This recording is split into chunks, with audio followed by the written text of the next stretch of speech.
नमस्कार दोस्तों, स्वागत है आप सभी का राजबाग एक्सप्रेस में। आज इलाहाबाद प्रयागराज में हैं और हमारे साथ में शिक्षक अनिल राजभर जी हैं, जो कि एसटी राजभर समाज के एसटी आरक्षण, विमुक्ति जाति और पिछड़ा वर्ग वर्गीकरण के संबंध में इन्होंने काफ़ी स्टडी किया है। तो जानेंगे इन तीनों विषयों के बारे में। तो सर, आपका हमारे चैनल पे सबसे पहले स्वागत है। नमस्कार आपको और आपके दर्शकों को भी। जी सर, जानना चाहेंगे आप श्रोताओं को राजभर समाज के इन तीनों विषयों के बारे में डिटेल जानकारी दें सर। देखिए, राजभर समाज को आरक्षण के बारे में तो ज़्यादा जानकारी नहीं है जी। और मैं एक शिक्षक रहा हूँ और मतलब शिक्षक हूँ मैं यहाँ, और पढ़ाई के समय से ही मुझे इंटरेस्ट था इन सब चीज़ों में, तो मैंने इसमें काफ़ी अध्ययन किया है और पाया सारा अध्ययन करने के बाद कि जनजाति की लड़ाई जो है वह सही दिशा में चल रही है।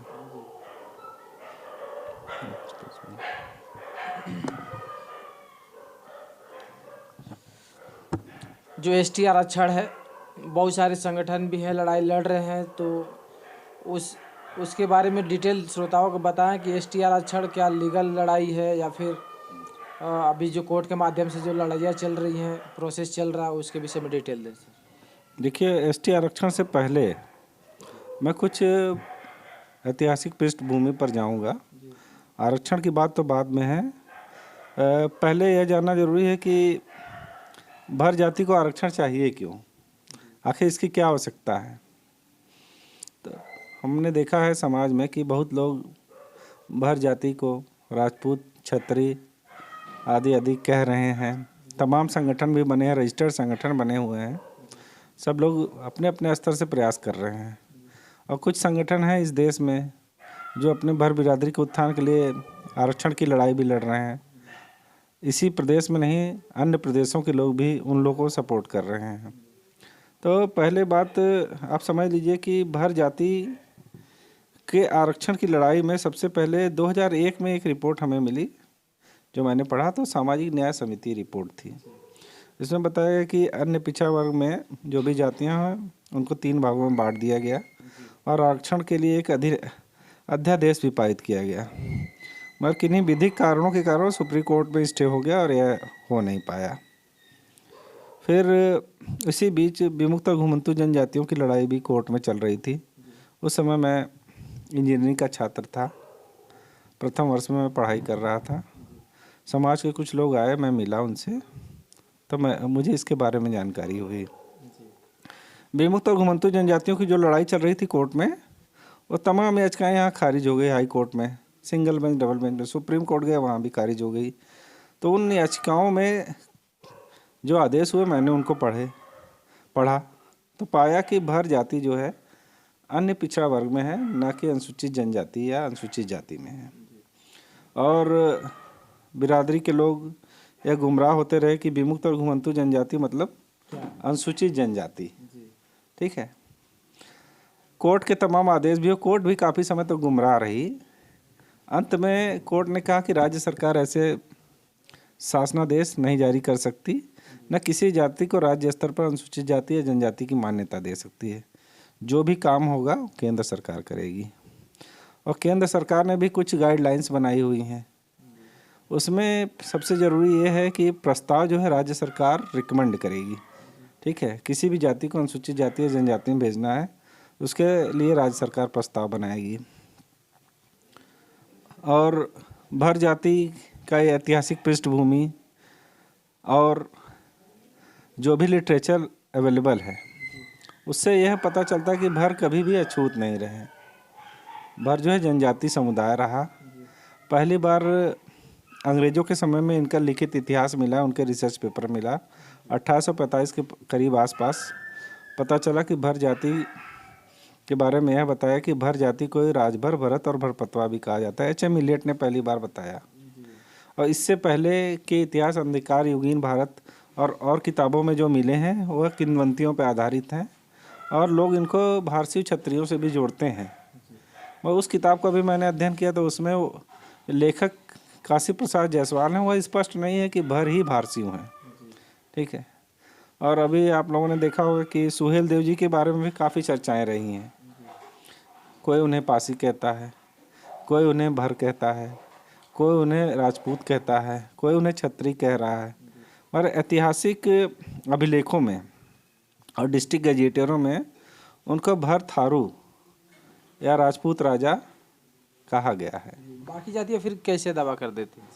अब देखिए, कुछ जाति जैसे पासी है, पासी का यह कहना कि पासी ही प्राचीन भर हैं, जबकि ऐसा कोई इतिहास मिलता नहीं। पासियों का संबंध भरों से हो भी सकता है, नहीं भी हो सकता है, ये कोई वो नहीं मिलता, कोई रिकॉर्ड नहीं मिलता। और भर और पासी एक तो हैं नहीं, सब अलग अलग हैं। और पासियों ने कहा कि ये प्राचीन भर ही पासी हैं। तो अगर ऐसा है तो फिर वो भर क्यों नहीं लिखते, वो पासी क्यों लिखने लगे अगर वो प्राचीन भर अपने आप को मानते हैं? किसी भी डिस्ट्रिक्ट गजेटियर में उनको पासी नहीं कहा गया है सुहेलदेव जी को। और तमाम ऐसे राजा हैं जिन पे वो दावा करते हैं, वहाँ सब जगह भर लिखा गया है। कहीं मतलब क्लियर है कि सुहेलदेव जी राजभर थे, राइट? क्लियर तो देखिए, जो भी गजेटियर मिले हैं उसमें क्लियर नहीं है, किंतु जो मुगलों ने लिखा है इनके बारे में, उनसे स्पष्ट होता है कि ये लोग भर थे। तो एक तो प्रमाण तो है ना सर? हाँ, प्रमाण है, क्योंकि मुगलों के सबसे ज़्यादा विरोधी भर माने गए। यह बताया गया कि एक भर मारो अभियान चलाया गया। अब पूछेंगे क्यों चलाया गया? क्यों?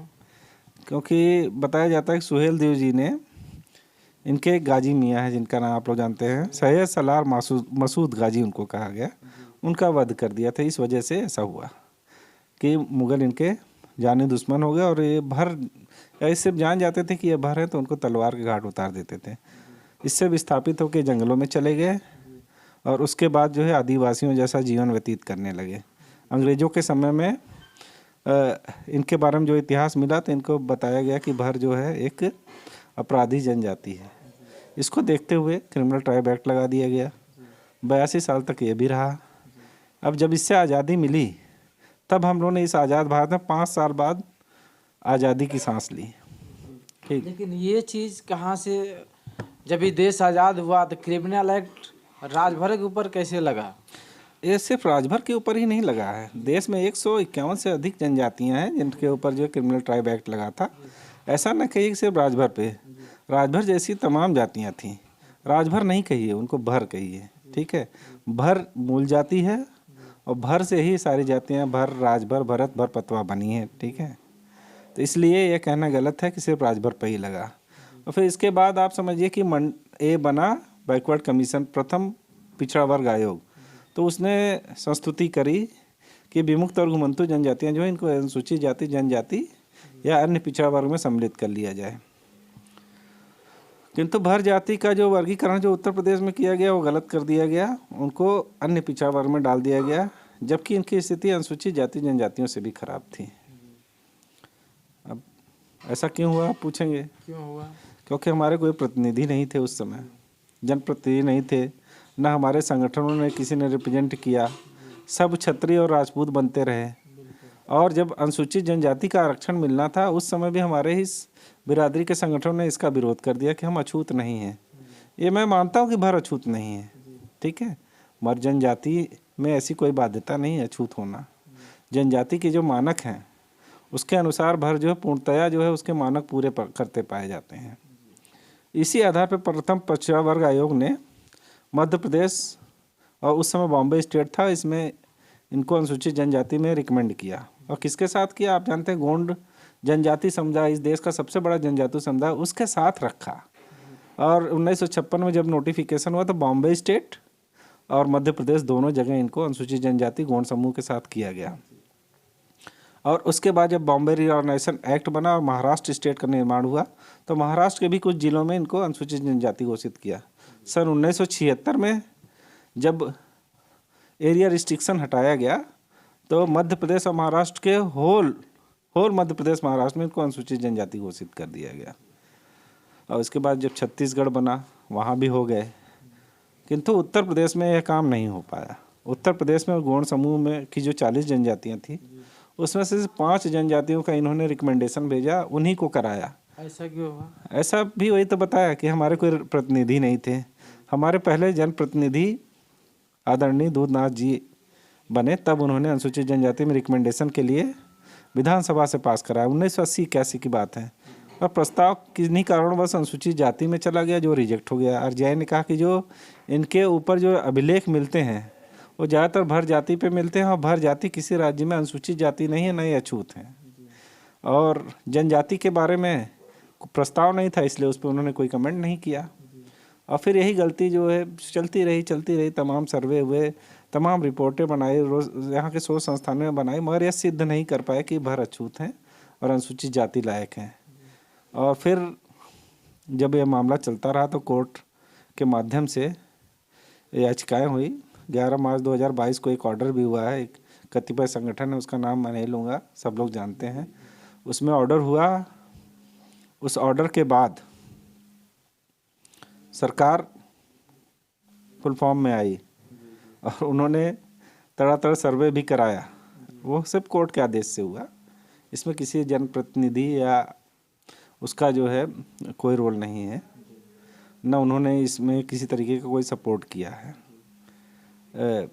जो भी हुआ है हम लोगों ने पढ़ा, पाया कि ये सब कोर्ट के आदेशों के क्रम में चल रहा है। तो अब जो रिपोर्ट सबमिट हुई है कोर्ट में, हमने भी उसको पढ़ा, उसमें पाया कि तमाम त्रुटियां हैं।